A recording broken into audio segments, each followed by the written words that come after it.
ఒకానొకప్పుడు ఒక దట్టమైన అడవిలో ఒక సింహం నివసించేది.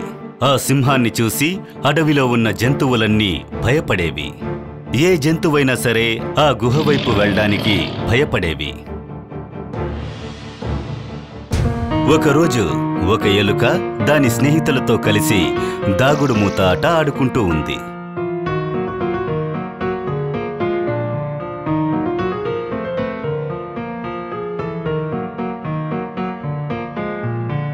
ఇదిగో ఇక్కడున్నాను.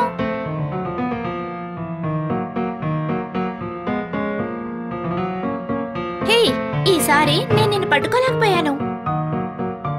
కానీ మనం ఆ చెట్టు వెనక్కి వెళ్ళకూడదు. సరే. ఒక ఎలుక దాని కళ్ళను మూసింది. ఆ తర్వాత అన్ని ఎలుకలు వెళ్లి దాక్కున్నాయి. నేను ఆ చెట్టుకి దూరంగా వెళ్ళిపోతాను. ఇంకా తను వెతికేటప్పుడు వస్తాను. అది చాలా వేగంగా పరిగెత్తింది. అక్కడున్న సింహం గుహలో దాక్కుంది. అది ఆ గుహను గమనించకుండా సింహం ఉన్న చోటుకే వెళ్లి దాక్కుంది. సింహం నిద్రపోతోంది. అది సింహం గోళ్లను ముట్టుకుంది. ఇదేంటి ఇంత పదునుగా ఉంది?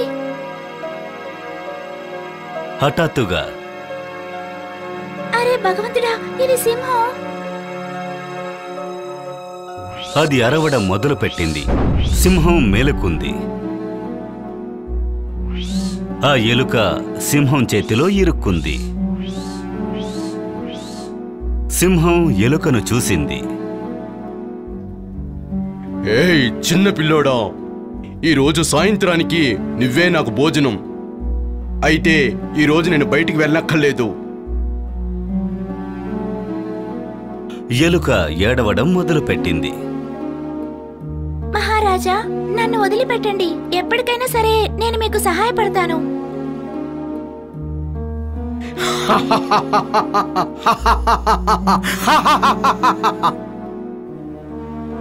ఎందుకు మీరు నవ్వుతున్నారు? నువ్వు నువ్వు నువ్వు నాకు సహాయం చేస్తావా ఏంటిది?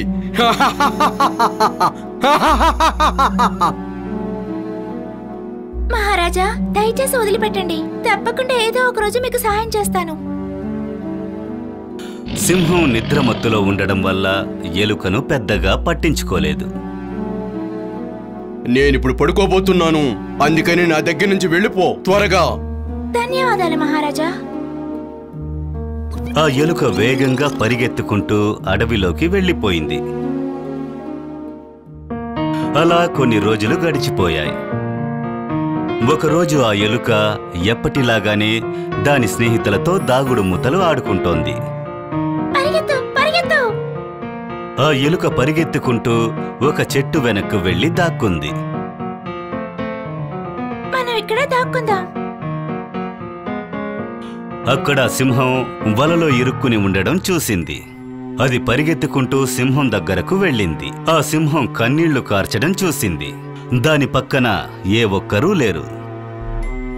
మహారాజా, ఏమైంది? ఎవరు మిమ్మల్ని ఈ వలలో బంధించారు? సింహం ఆ ఎలుకను చూసి ఆశ్చర్యపోయింది. ఏ చిన్న పిల్లోడా, నన్ను చూడు. ఆ వేటగాళ్లు నన్ను ఈ వలలో బంధించి వాళ్ళు బండిని తీసుకెళ్లడానికి వెళ్లారు. మహారాజా, బాధపడకండి. ఈ వలను కొరికి మిమ్మల్ని విడిపిస్తాను. నువ్వు అలా చేయగలవా?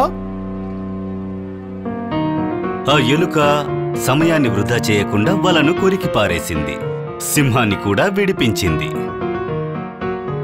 అరే చిన్న పిల్లాడా, నువ్వు నన్ను కాపాడావే. నువ్వు చాలా గొప్పవాడివి. ఒక చిన్న సహాయం కూడా ఎక్కడైనా ఎవరికైనా చాలా ఉపయోగంగా ఉంటుంది. ధన్యవాదాలు స్నేహితుడా. ఆ సింహం ఎలుకను కౌగలించుకుంది.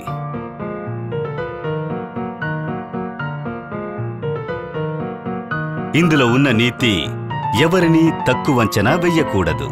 వాళ్ళ రూపాన్ని చూసి దేన్ని నిర్ధారించకూడదు.